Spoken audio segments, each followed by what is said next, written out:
김영석 독립기념관장이 오늘 국회에 나왔습니다.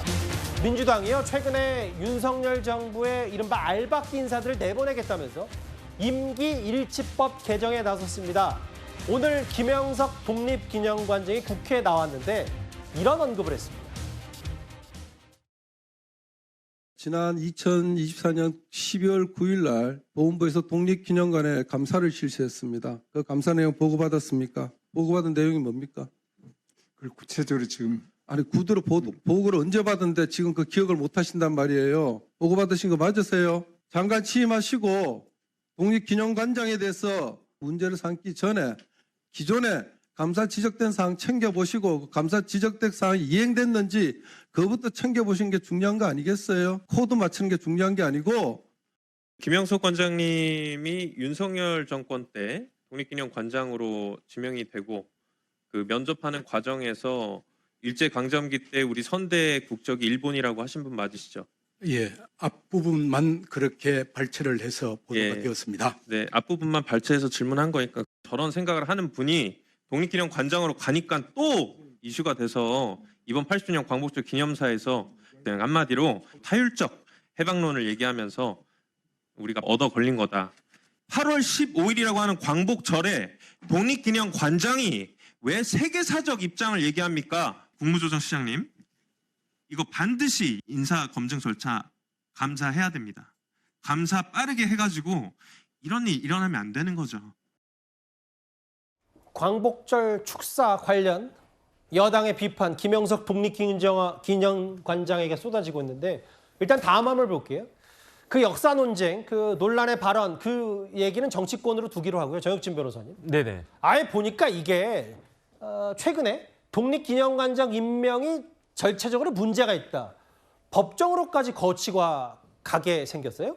이게 일단은 독립기념관장은요, 차관급 공무원인데 독립기념관법이 있습니다. 예. 거기 7조를 찾아보면 관장은 어떻게 임명하느냐, 임추위에서 복수로 추천을 하면요, 국가보훈부 장관이 제청을 하고 그리고 누가 임명을 하느냐, 대통령이 임명하도록 그렇게 되어 있습니다. 그런데 지금 그 광복회 측에서는요, 임추위 위원 중에 광복회장, 그 이종찬 광복회장이 당연직으로 들어가 있는데 예. 아마 그때 이종찬 광복회장이 배제됐다 이렇게 주장을 하는 것 같고요.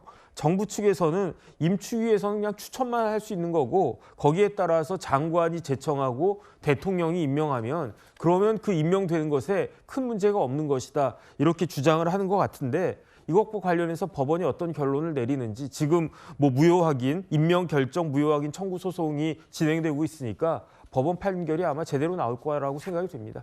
정 변호 생각은 어떠세요? 이게 뭐 김영석 그 관장에 대한 본인 자체에 대한 여러 논란도 있습니다만 공공기관장에 대한 대통령과 임기 일치 이것 때문에 더 논란이 확대 재생산된다고 판단하세요? 근데 법적으로는 지금 임기 일치는 그 큰 문제가 되는 게 아니라고 생각을 하고요. 예. 결국은 임추위가 추천한 것이 아주 결정적으로 중요한 것이냐, 임추위 자체가 어떻게 구성되어 있는지는 그건 뭐 변론으로 하고. 예. 그런데 제가 봤을 때 추천 정도 가지고 대통령이 임명한 대통령이 인사권을 행사했는데 그거 가지고 문제가 하자가 결정적으로 있다 이렇게 보기엔 좀 어렵지 않을까 저는 그런 생각인데 예. 판사님들이 어떻게 판단할지는 지켜봐야 되겠습니다. 지금 언급했던 김영석 독립기념관장 혹은 최근에 이진수 방통위원장까지 임기가 엄연히 보장이 돼 있는데 여당에서는 일단은 이 인물들을 타깃으로 집중 공격하는 거 아니냐라는 게 여당의 반박이고요.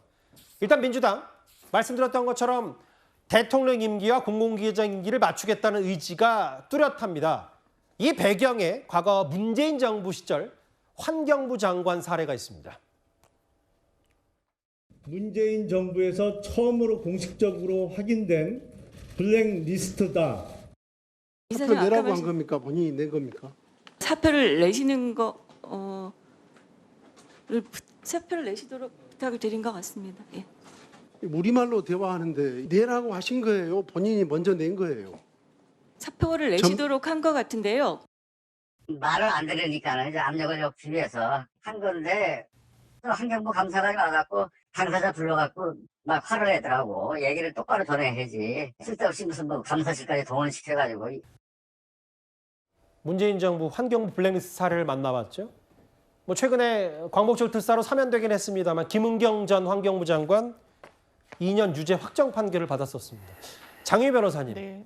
맞아요. 악순환의 고리는 끊어야 됩니다. 끊어야 되는데 본인들은 과거에 다 저렇게 해놓고 또 이제 와서 뭐 야당 입장에서는 마음에 안 든다고 눈에 가시처럼 보여서 이거 스스로 옷 벗기를 바란다고 압력을 하는 게 정말 전형적인 내로남불 아니냐. 야당의 지적을 어떻게 판단하세요? 저 동의하기 어렵습니다. 왜냐하면 윤석열 정부 때 어떻게 했습니까? 전현희 국가권익위원장 그리고 한상혁 방통위원장 책상을 치워버렸어요. 국무회의에 참석하지 못하게 했습니다. 정권 내내 국무위원은 아니지만 장관급으로서 계속해서 참여했던 인사들이었어요. 이거 여권과 야권의 문제도 아닙니다. 이건 정파의 문제도 아니고요. 국민을 위해서 이 부분은 엽관제를 차용하고 있는 나라들이 얼마나 많습니까? 산하 기관장들 그리고 공공기관들 이 정부와 결이 맞지 않으면서 그냥 자리 보존을 하고 있는 게 그게 과연 맞습니까? 그러니까 법률로 정비를 해야 되는 겁니다. 공공기관과 관련한 법률로 이런 이 기관장들의 임기를 정권과 같이 하도록. 그런데 윤석열 정부 어떻게 했습니까? 탄핵 바로 직전까지 개엄 이후에도 계속 알박기 인사를 했던 부분이에요. 그럼 2년 3년 이재명 정부에 대한 국정 철학 전혀 동의하지 않으면서 그 한 축을 본인들이 담당하겠다는 게 말이 됩니까? 이거는 보수 정부 때도 마찬가지입니다. 언젠가 국민의힘 집권했을 때 똑같은 상황이 펼쳐질 때 또 책상 안 치울 거라고 얘기할 수 있습니까? 그나마 이 정부에서는 이진숙 방통위원장 국무위원으로 예우해주고 있는 거 아닙니까? 이거는 법률에도 야당도 협조하지 않을 명분이 없다고 생각합니다. 근데 장 변호사님, 이게 이재명 정부도 윤석열 정부 잘못한 거 더 나아지려고 정권 달라고 한 거잖아요. 그러면 오늘 한 사설을 보니까 그 의견에 제가 100% 동의한다는 게 아니라 이렇게 다 부메랑처럼 서로 비판만 할 거 아니면 다음 정권이 누가 정권을 잡을지 모르겠지만 그때부터 딱 임기하면 또 공정하지 않냐, 비교적. 이건 어떻게 생각하세요? 이걸 왜 차후 과제로 남겨야 되겠다는지 그거야말로 정파적인 견해라는 생각이 좀 들고요. 예. 말씀 주셨다시피 계속 악순환의 고리가 계속되어 왔습니다. 예. 그렇다면 책임 있는 정부라면 그 고리를 지금